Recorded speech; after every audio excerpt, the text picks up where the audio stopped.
24 de marzo, a 39 años. Los derechos humanos de ayer, de hoy y de siempre.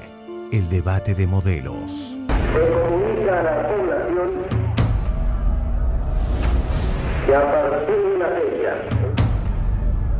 el país se encuentra bajo el control operacional de la Junta de Comandantes Generales de las Fuerzas Armadas.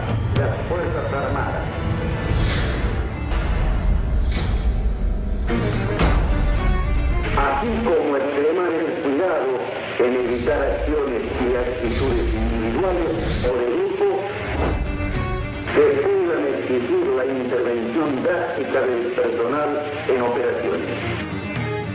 Firmado Jorge Rafael Videla.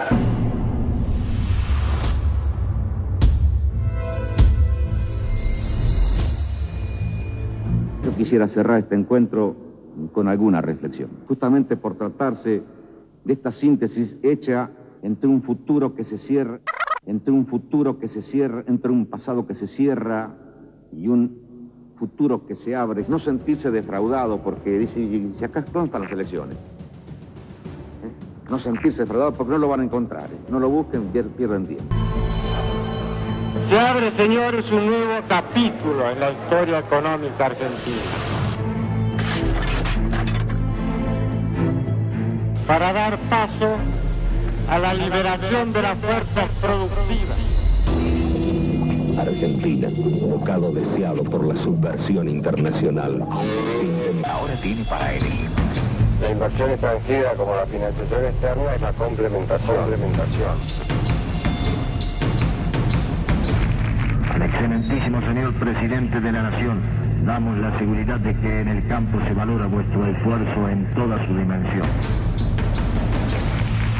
Estamos nosotros en este momento calculando lo que va a ser nuestro país dentro de 5, 10, 15, 20, 50 años. Hago votos por la felicidad de cada uno y fundamentalmente para que la prensa argentina sea lo que todos esperamos de ella. Justamente una prensa libre porque es responsable. El presidente de la Nación, junto a autoridades de la empresa, procede a cortar la cinta con los colores nacionales. Queda así inaugurada la planta de papel prensa. El país se encuentra transitando un proceso de reorganización nacional.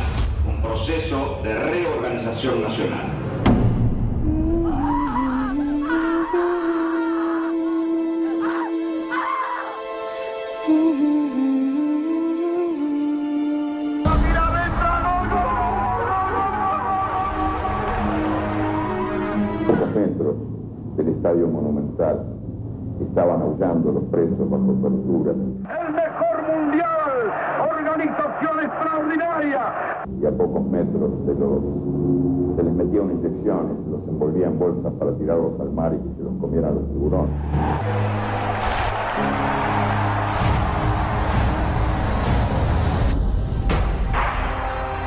Yo digo, si estas madres se hubieran preocupado por sus hijos de la misma forma que se preocupan hoy, no estarían lamentando la desaparición de sus hijos. ¡Ayúdennos, por favor! ¡Son nuestra última esperanza!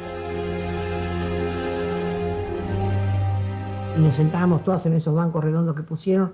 Y entonces el grupo, en vez de ser unas pocas, cuando éramos 60 o 70, la cana vino y dijo, señora, acá está el sitio, basta. Aunque algunas llevábamos tejido para disimular.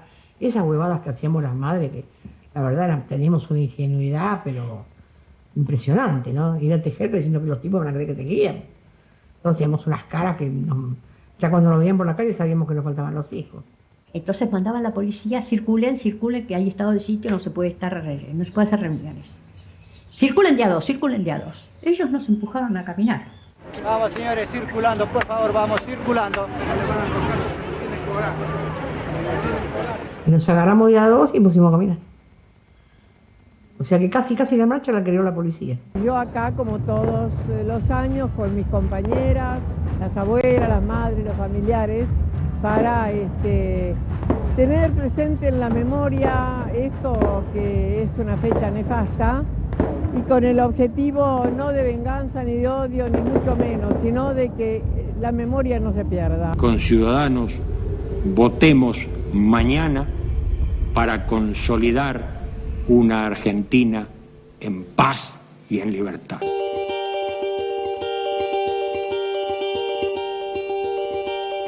Vamos a arrancar los argentinos, vamos a salir adelante, vamos a ser el país que nos merecemos, porque un pueblo unido jamás será vencido. ¿Te animás a decir por quién votaste? Exactamente, por el justicialismo. Vengo a compartir con los amigos radicales acá el triunfo de la democracia. Lo que quisiera, ya que usted me permite este medio, es con este compañero radical un abrazo. Eso.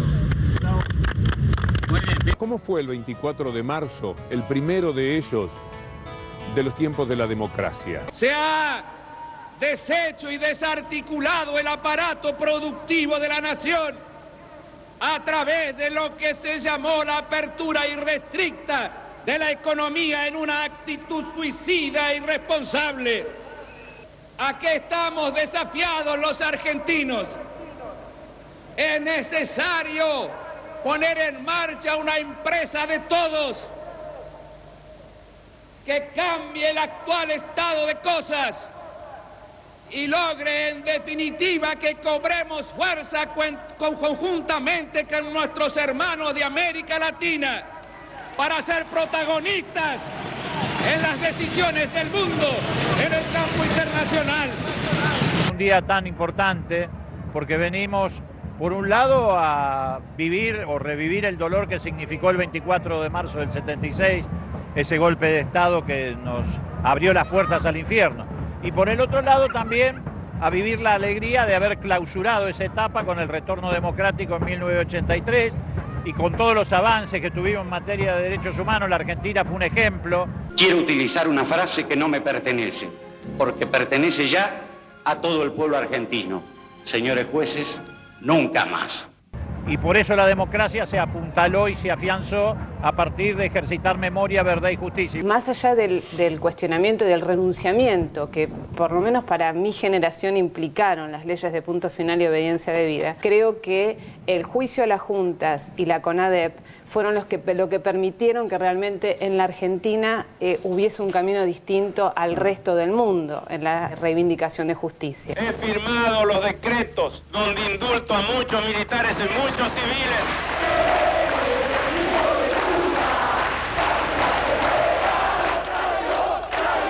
¿No fue un infantilismo pedirle a Bendini que sacara el retrato de Videla? No, yo le voy a contar la historia que por ahí nadie conoce. Durante meses le estuve diciendo al general Bendini: bajen los cuadros del ex general Vignone y Videla, que son dos asesinos, son dos delincuentes. Esto fue lo que dije. Han secuestrado chicos y demás, no pueden estar allí. No lo hizo, yo soy el comandante en jefe. Fui ese día y dije, bájelo, porque este es el tema central. No puede estar en el Colegio Militar de la Nación dos individuos que están condenados. A los jóvenes que estudian periodismo y que simpatizan con el kirchnerismo, a los periodistas que son kirchneristas, yo les recomendaría un trabajo práctico, una suerte de investigación respecto de cuál ha sido el rol de Cristina y Néstor Kirchner durante la dictadura en general. ¿Conoce usted alguna declaración, una pido nomás, de Cristina y Néstor Kirchner en contra de la dictadura militar y en contra de Jorge Videla? Yo diría hasta bastante entrada a la democracia, hasta 1985. Una pido, una declaración. Compañeras y compañeros, habla el presidente del Ateneo, el compañero Néstor Carlos Kirchner. Nosotros, compañeros, siempre repudiamos a la dictadura militar. Siempre dijimos que Videla y Macera y Agosti y todos los sinvergüenzas que vinieron después iban a ser sentados en el banquillo de la justicia constitucional para que respondan ante tantos abusos y ante tantos crímenes cometidos contra este pueblo. ¿Alguna declaración de Cristina y Néstor Kirchner en contra de la dictadura militar y en contra de Jorge Videla? Yo diría hasta bastante entrada a la democracia, hasta 1985. Una pido, una declaración. Yo había hecho muy mala propaganda, decía que Menem, Duhalde y él eran la misma mierda. Todo el tiempo decía eso en la campaña. Y cuando gana, mi mamá me llama, que tenía 90 años, y me dice: hija, tenerle paciencia que este hombre tiene pasta. Y yo me quedé helada, porque no sabíamos nada, recién ganaba. Inmediatamente le pedí una entrevista, le dije a las madres: tenemos que ir a decir que nos equivocamos, llamemos a los medios y digamos la verdad. Las madres no tenemos por qué, no tenemos compromiso con nadie. Y fui y le pedí perdón, le dije: perdón, doctor Kirchner, pero hice una muy mala propaganda de usted. Dije: usted era la misma mierda, y veo que no, que es diferente, que es un tipo serio, honesto, honrado, que está haciendo cosas muy fuertes, y quiero delante de la prensa pedirle disculpas. Y desde ahí nació una amistad, un cariño, no sé, teníamos como un feeling, ¿no? Y algo que nos asombra en los últimos años es que cada 24 de marzo somos más, ¿no? Y eso, digo, pareciera que va contra las agujas del reloj, porque uno dice, bueno, cuanto más tiempo pasa, más se va diluyendo, y creo que sucede lo contrario. Hay más gente que los años anteriores. Agrupaciones de izquierda, de los partidos políticos y distintas organizaciones de derechos humanos, centros de estudiantes, se han dado cita aquí para formar parte de esta manifestación. Sin embargo, hay más gente que los años anteriores, entonces eso habla de un pueblo maduro. Los 24 de marzo recién desde el 2003 han tenido más significancia. Antes éramos 7 personas, lamentablemente, que salíamos en esta fecha, éramos medio un grupito chiquito. La 9 de julio está completamente cortada entre Corrientes y Carlos Calvo. Perfecto, muy bien. La verdad que si usted se quedó en su casa, hoy ganó el día. La verdad que si usted se quedó en su casa, hoy ganó el día. El poder hegemónico de los medios de comunicación oculta la masividad de esta marcha democrática. Desde ese poder concentrado que conspira contra la voluntad popular, se le da la espalda a los derechos humanos. Nunca viví una cosa como esta, nunca en mi vida, te juro. Veo toda esta juventud, nosotros cuando marchábamos eran todos gente grande y con miedo, y acá se ve que no hay miedo, loco, es impresionante esto. Es un día para recordar, y es un día de la memoria, sobre todo para las nuevas generaciones que no vivieron los años de plomo en la República Argentina.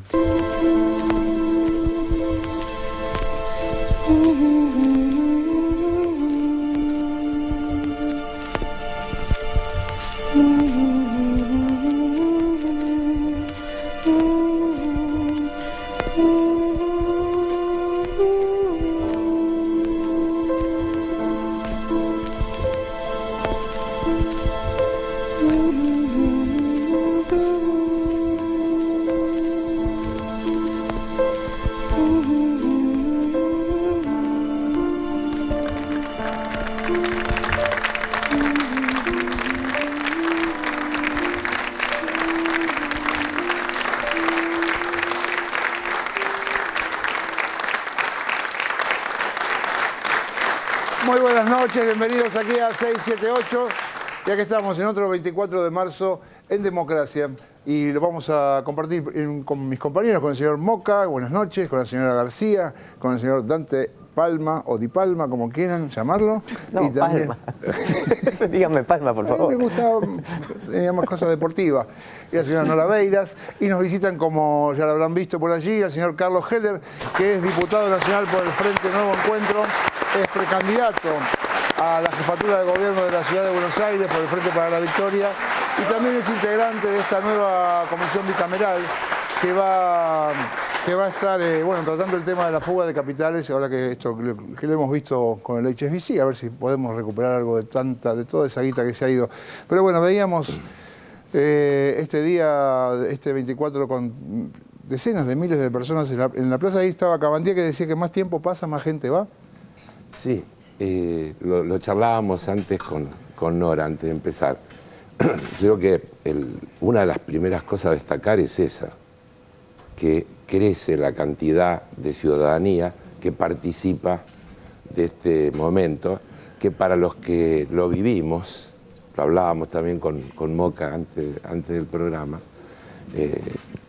cuesta porque remueve cosas. Ahora cuando uno lo ve ahí, yo me acuerdo de ese momento de la proclama de que las Fuerzas Armadas han tomado el control operacional. Pero hay algunas cosas que es bueno verlas, por ejemplo, los títulos de los diarios. Ahí hay una frase de Videla que no tiene desperdicio. Creemos en la prensa libre porque es responsable, dijo. Pero toda una definición en el marco en el que esto estaba planteado. Así que creo que es muy, muy importante esto de mantener la memoria, porque 30 y tantos años de democracia, hoy ya tenemos una juventud que a esto lo conoce como una historia, no lo vivió, no le pasó. Y se corre el riesgo de que se convierta en una cosa de manual de la historia, y creo que los argentinos necesitamos que esa historia permanezca viva, porque la pelea es la misma, es decir, no está saldada la pelea que se generó o la que generó aquel golpe de Estado.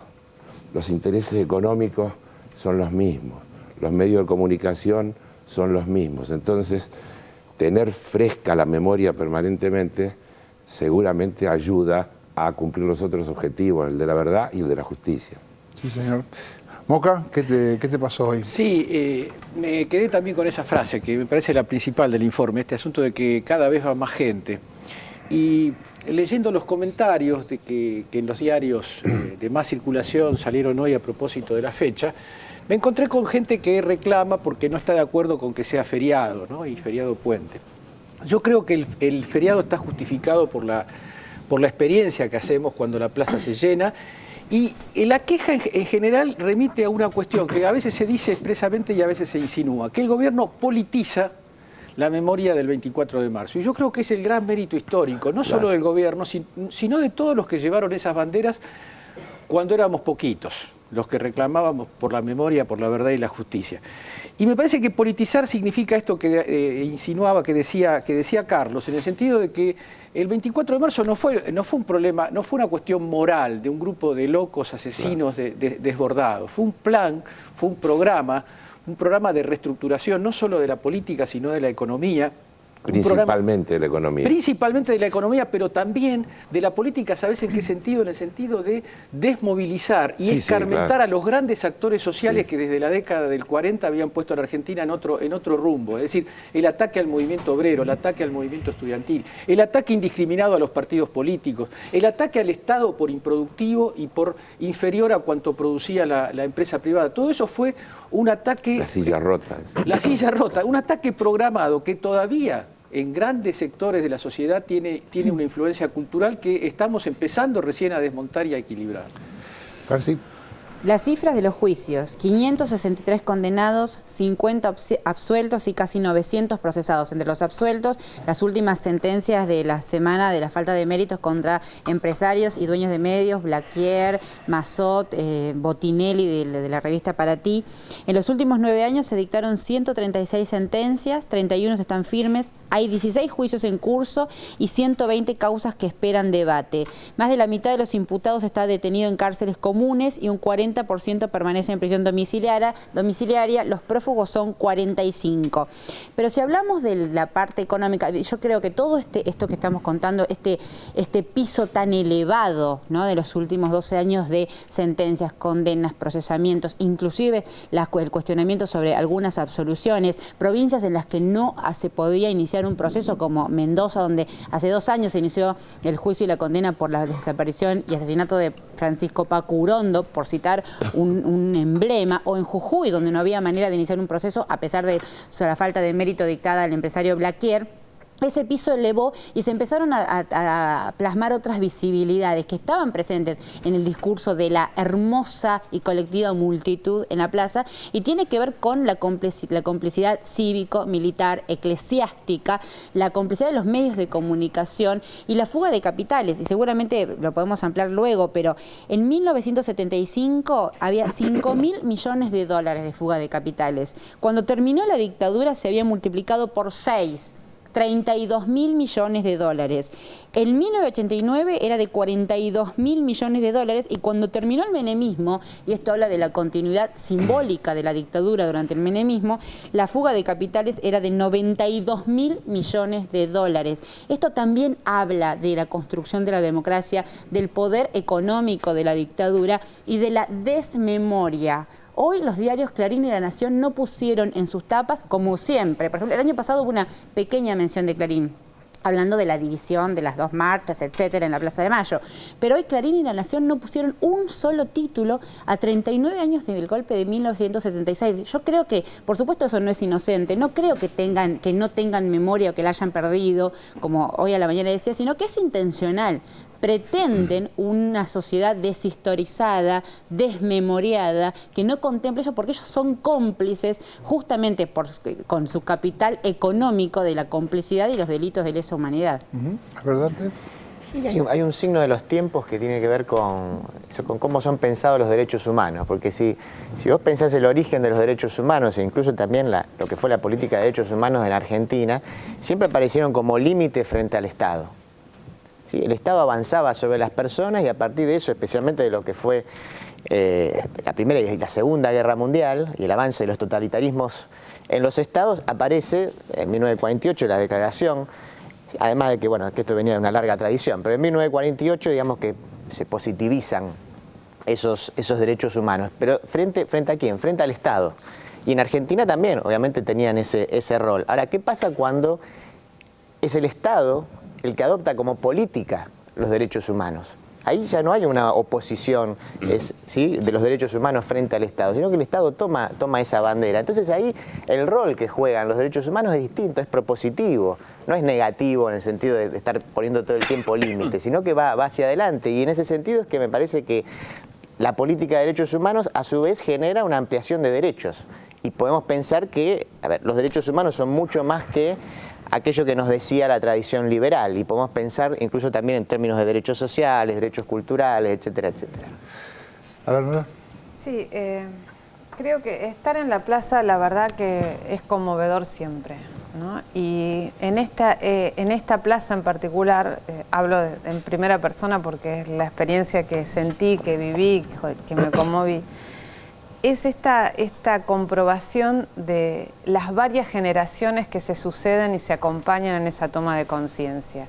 Porque había abuelos, padres, hijos, nietos y bisnietos en grupos familiares que iban, obviamente los más jóvenes, como decía Carlos al principio, no vivieron la tragedia de la dictadura en carne propia, pero sí saben las consecuencias de esto. Y me parece que esa plaza, que ha sido invisibilizada por los medios de comunicación dominantes, o que pretende serlo, muestra la conciencia de una gran mayoría, y es eso lo que quieren invisibilizar. Y me parece que también, como decía Cintia, es cierto, no formaron parte de los títulos de primera plana de los diarios de mayor tirada de la Argentina. Ahora sí hubo notas en esos diarios, particularmente la de Osvaldo Pepe en Clarín, uno de los columnistas, editores de política del diario, que intenta banalizar y supuestamente, insistir en la supuesta lógica de la impostura del kirchnerismo frente a la defensa de los derechos humanos, desvirtuando el sentido de un feriado nacional inamovible. Además, este año fue puente, pero coincidió. No siempre va a ser martes, y esto quiere decir que vaya a ser siempre un feriado puente.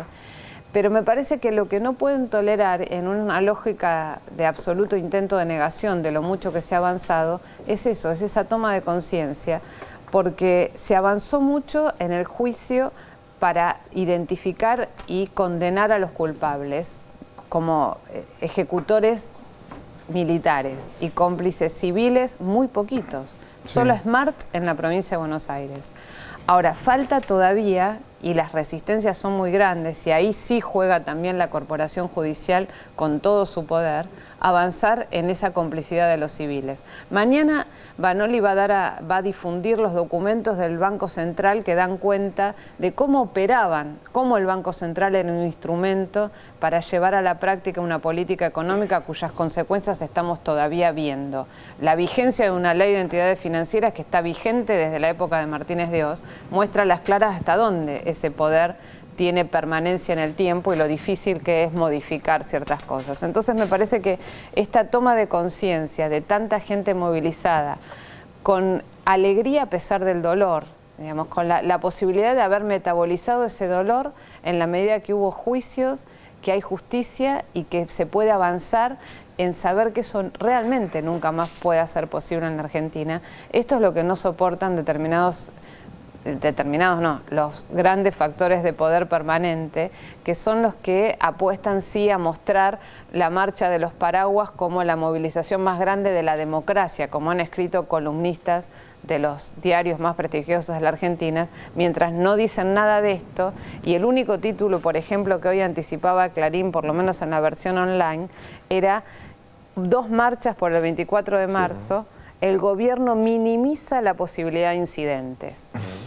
Entonces, la verdad que cuando uno mira bueno, tampoco eso... mostraron la de 1 de marzo, ¿no? No, tampoco, pero...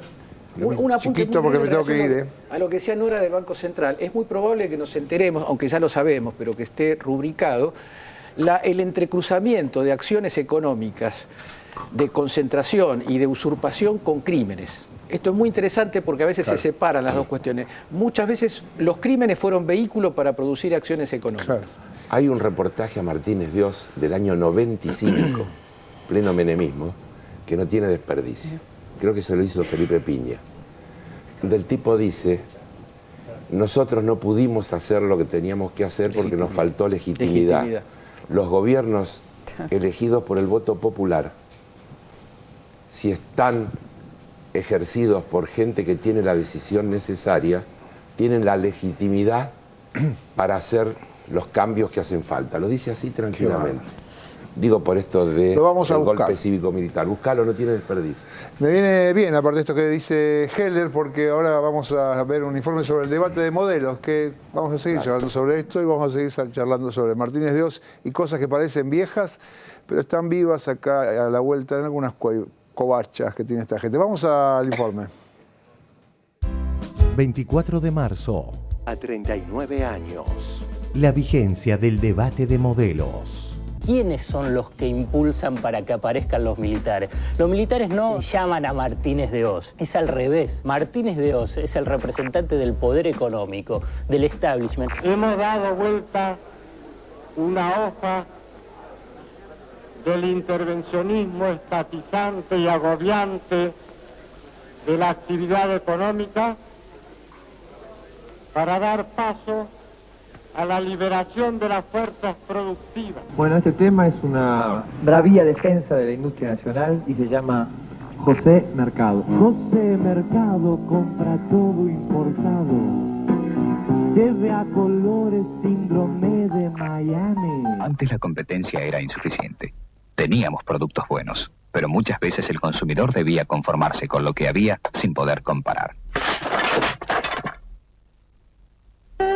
Ahora tiene para elegir, además de los productos nacionales, los importados. La reducción y la racionalización del gasto público. El proceso de ajuste no ha sido fácil. Recorte del gasto público. Reducción, salarios, pensiones, jubilaciones. La reducción del gasto es ineludible. Que haya un enfoque distinto del gasto público. Tengan gestos de austeridad, ¿no? Es decir, lo que usted quiere es que achiquen el gasto. Por supuesto. Si hablaran con la verdad, si hablaran con honestidad, muchos de los economistas de la oposición dirían lo que realmente piensan, que es que acá hace falta un buen ajuste, acá hace falta una buena baja de salario, la llaman moderación del salario, la llaman enfriamiento de la demanda, pero son todos eufemismos. El cepo es una anomalía. Entonces, ¿qué hay que hacer? Hay que bajar la cantidad de pesos, como para volver al equilibrio entre la relación entre pesos en la economía y dólares en el Banco Central. Un ajuste. No es un ajuste como tal. Yo creo que en todo esto, y hay cosas que connotan mal, hay nombres desprestigiados. Alianza. Ajuste. Desprestigiado, ajuste, alianza, seguro. Acá lo que les digo es, con esta cantidad de dinero no se puede. Usted dijo hoy que el 11 de diciembre se levanta el cepo. Sí, la pregunta es ¿cómo? Diciendo, señores, el que quiere dólares que vaya al Banco Central y los compre. Y el precio lo fijará el mercado como corresponde. Y el precio lo fijará el mercado como corresponde. Trabajar en libertad, sin la nefasta intervención a los mercados. Hemos dado vuelta una hoja del intervencionismo estatizante y agobiante de la actividad económica. La economía debe funcionar con tanta libertad como sea posible y con la menor regulación que sea necesaria. Yo sueño con empresarios que no vivan subsidiados ni molestados por un Estado ineficaz e invasor. Y el precio lo fijará el mercado como corresponde. El emblemático institucional contra la industria nacional de la dictadura y la brutal honestidad del dirigente opositor Francisco de Narváez son apenas 2 puntos del debate de modelos que atraviesa la historia de nuestro país. Déjame ser un empresario finlandés que tiene un fondo de 3.000 millones de dólares para invertir. Vení, hablame vos para que yo traiga plata a Argentina. ¿Ustedes van a seguir siendo socios de Irán y de Venezuela? Te lo digo en inglés. Are you going to be partner of Iran and Venezuela? God bless you, Mr. President. God bless your country. And God bless our America. Muchísimas gracias. Ministro Cavallo quiere agregar algo sobre este tema, encantado. Vení acá. I want to add something to what the President said, specifically on the property rights, the defense of property rights that we have been emphasizing in connection with the convertibility system and the compliance with our obligations. Bueno, muy bien. Han visto cómo los ministros dominan el inglés, more than the president. Te lo digo en inglés. Are you going to be partner of Iran and Venezuela? Y si me decís no, el tipo dice, bueno, entonces sigamos hablando, porque si vos le decís, sigo siendo socio de Venezuela y de Irán, te dice, mucho gusto, me voy a Uruguay. ¿En esa liga se fijan en eso? Por supuesto que sí. Por supuesto que sí. Y cuando hablan con un presidente de la nación y vienen a traer 5.000 palos, hacen las preguntas que tienen que hacer. ¿Qué te preguntan? Te preguntan eso, dígame usted, el déficit que tiene, cómo, lo que le falta, cómo hace, qué va a hacer, cuál va a ser su política monetaria. Y entonces usted se va a integrar al mundo, va a hacer un acuerdo directo con los Estados Unidos. Déjame chusearte. Ahora yo soy presidente de Argentina. Discúlpeme, sabe que yo manejo el país, no me lo viene a manejar usted. Bye bye. ¿Querés los 5.000 palos que yo te tengo? No, pero si vos querés los 5.000... No. Yo no soy liberal. No pienso que el mercado resuelve el problema de las personas. No. Yo creo un Estado presente. ¿Vos necesitás los 5.000 palos que yo tengo? Respondeme las preguntas. Sí. ¿Vos necesitás los 5.000 palos que yo tengo? Respondeme las preguntas. Sí. Países hoy crecen cuando, digamos, cantan en el contexto de lo que el mundo está cantando. No vas al revés del mundo. La Argentina tiene que endeudarse en los mercados internacionales. La Argentina tiene que endeudarse en los mercados internacionales. Quiero transmitir esta confianza a mis compatriotas y a los mercados de afuera. El Estado Nacional encarará una reducción de gasto público de 890 millones de pesos. Índice de pobreza en todo el país, 53%. Bye bye. Cuando vos decís, no, mirá que el país lo manejo yo, te da la mano y se va a otro lado. Pará, no quiero entregarle otra vez el país a los de afuera. Para nada casual, es lo que expresan hoy Massa y Macri. Diario La Nación entrevista a Mauricio Macri. Conmigo se acaban los curros en derechos humanos. ¿A usted qué le pasó con la derogación y la nulidad de las leyes de obediencia debida y punto final que ha dado el Parlamento? Después de 20 años giramos 180 grados. Yo digo, desde la institucionalidad, que la Corte Suprema gire de esa manera, le hace mucho mal a la sociedad, ¿no? Le hace mucho mal a la sociedad, ¿no? Entrevista a Sergio Massa en el Tribuno de Salta. ¿Coincide con Macri en que hay curros con los derechos humanos? Yo creo que la Argentina tiene que cerrar la etapa de derechos humanos.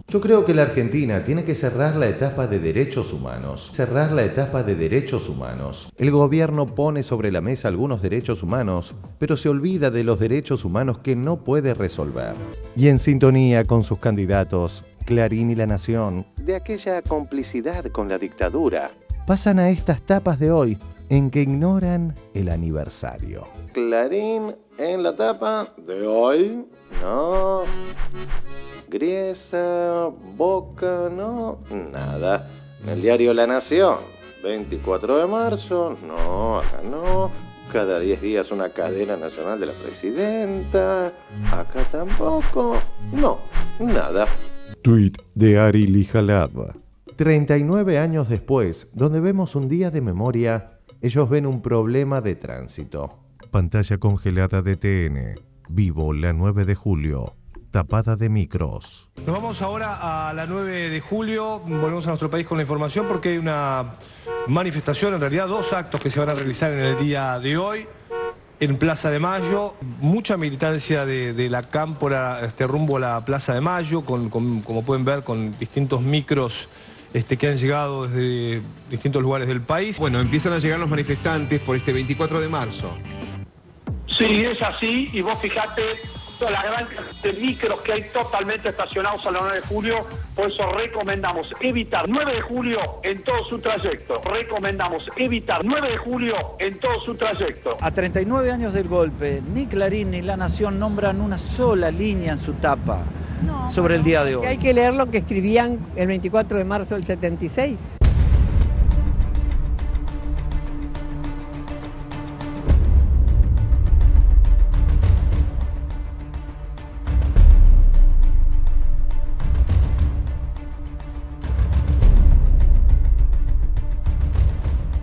Que leer lo que escribían el 24 de marzo del 76 y ahí nos vamos a dar cuenta por qué hoy no escriben. No escriben porque están apoyando todavía aquello, consintiendo aquella desmemoria y aquello salvaje como si fuera que llegaban los salvadores. Hay que leer aquello y lo que pasó después, lo de papel prensa, está todo escrito y dicho. No nos tiene que asombrar, a mí no me asombra ya de ellos absolutamente nada. Qué suerte, porque antes yo creía, y por eso me eduqué, en la vereda enfrente. Hoy estoy en la vereda que debo estar, en la vereda de Argentina.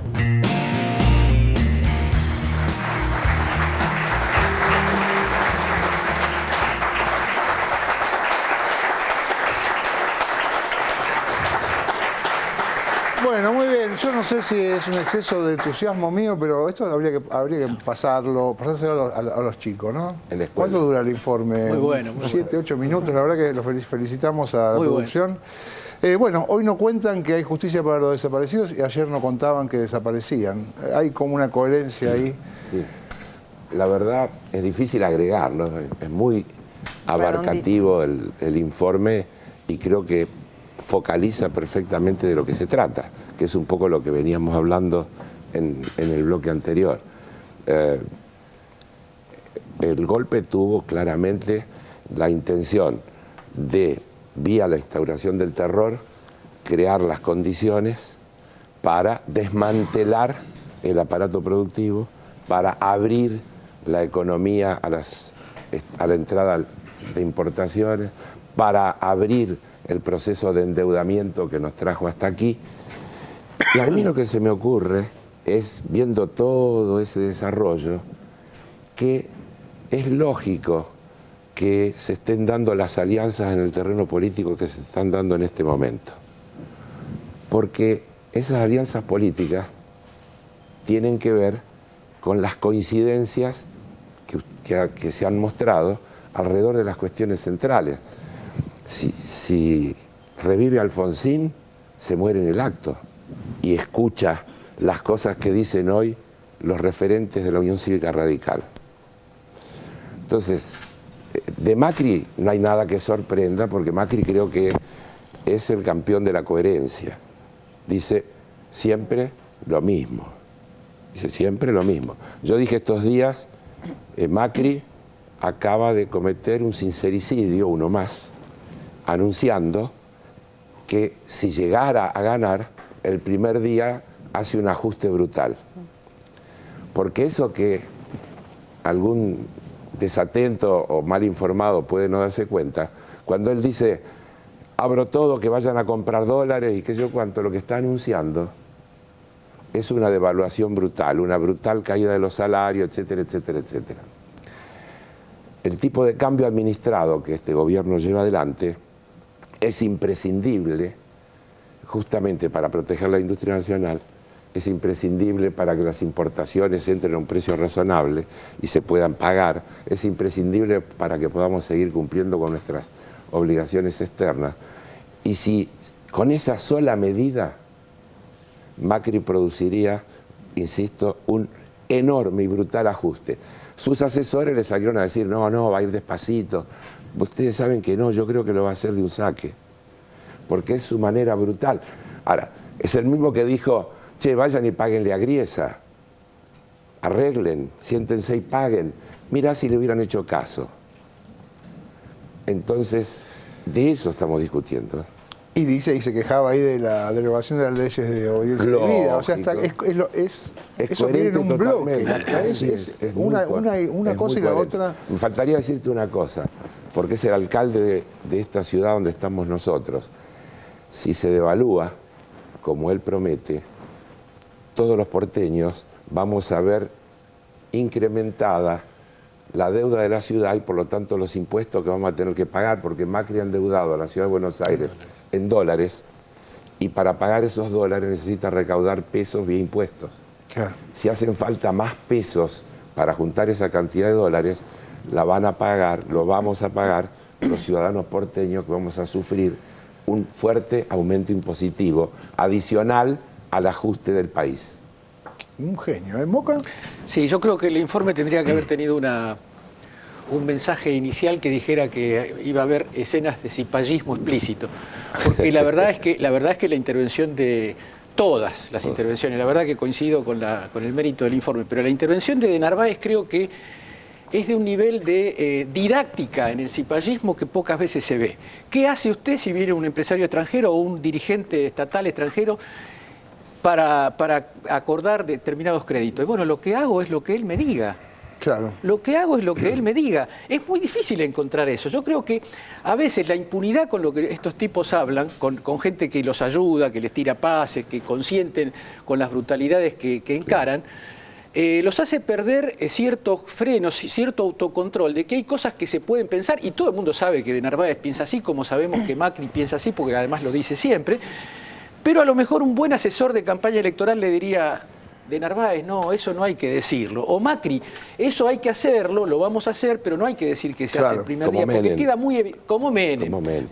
La doctrina Menem, que es, si hubiera dicho lo que iba a hacer, no me votaban. Ahora, yo creo que esto es una línea para el debate de la campaña electoral. No hay que permitir, hay que intentar evitar que el debate se vaya de estas cosas, que son la sustancia, que nos unen con la peor tragedia nacional, porque todo esto empezó, o no empezó ahí, pero dio un salto cualitativo el 24 de marzo del 76. Por eso no quieren que se recuerde el 24 de marzo de 1976, porque ellos son la continuidad orgánica de lo que hizo la dictadura militar en esos años. Hay que evitar que salgan. Claro. Hay que evitar que nos vengan con que vamos a colgar la boleta del este y del otro y el juicio tal.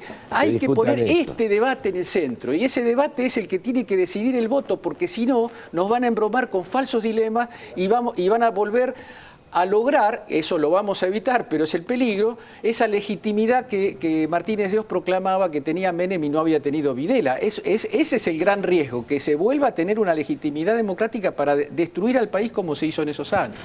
¿Verdad? Sí, en terreno del sincericidio, ¿no?, de estos dirigentes de la derecha, a mí también me parece que hay una batalla que no creo que se haya ganado, pero sí que en la cual se ha avanzado. Cuando uno lo ve a Guillermo Nielsen preocupado porque le están diciendo que lo que propone es ajuste y en definitiva dice, bueno, esto tiene mala prensa, ¿no? Sí. Es que, claro, la gente no es tan tonta. Hay que hacer lo mismo, pero llamado de otra forma. Ya la gente está advertida, ya sabe, no podemos decir que el ajuste es necesario para estar mejor. Tenemos que encontrar otra forma. Y esto, digamos, tanto que nos han denostado a nosotros como, digamos, promotores del relato, en realidad lo que nosotros hicimos, creo, nosotros como en la pequeña instrumento que podemos hacer como programa, como medio de comunicación, en un medio de comunicación, es haber mostrado la mentira del relato dominante. Que ese relato dominante fue el que durante muchísimo tiempo hizo creer, y hoy en día hay mucha gente que sigue creyendo, que el ajuste, la necesidad de recortar el mercado interno, de abrirse al endeudamiento con tasas supuestamente beneficiosas, era lo mejor para el país. Está claro que esto fue la hecatombe para gran parte del país, para una mayoría del país, excepto para esa minoría que siempre sale bien parado. Sí. Ahora, esta mayoría creo que hoy en día tienen claro que ese modelo es absolutamente perjudicial para la mayoría. Entonces, me parece que lo que decía Edgardo, de poner en el centro de la discusión realmente esto, de qué se está hablando cuando se están criticando determinadas políticas oficiales que hacen a el incremento de la inversión social, el incremento de beneficios para poder ampliar el mercado interno, de los límites a la especulación a mansalva, es esto lo que les preocupa y están ahora con la dificultad de encontrar un relato que pueda ser digerible ese modelo sin que se den cuenta, ¿no? Están con problemas. Vamos a hacer un corte y ya volvemos con más 678. Adelante, Negrito. ANSES, jubilaciones, conectar igualdad, procrear, la asignación universal por hijo. Hoy, el Estado Nacional, a través del ANSES, paga la jubilación mínima más alta de Latinoamérica. ANSES se hizo cargo de la asignación universal por hijo y de la asignación para embarazadas. ANSES también del plan Progresar, para que los chicos jóvenes estudien y combatir el desempleo juvenil. Y además Procrear, el gran plan de viviendas. Miren todo lo que hace. Todo esto no fue magia. Hemos crecido casi 4 veces. No fue magia. No es que seamos más inteligentes, es que tenemos voluntad política y coraje para enfrentar lo que haya que enfrentar.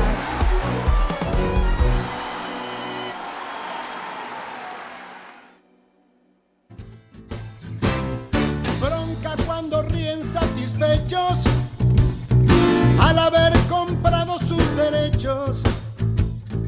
Bronca cuando se hacen moralistas y entran a correr a los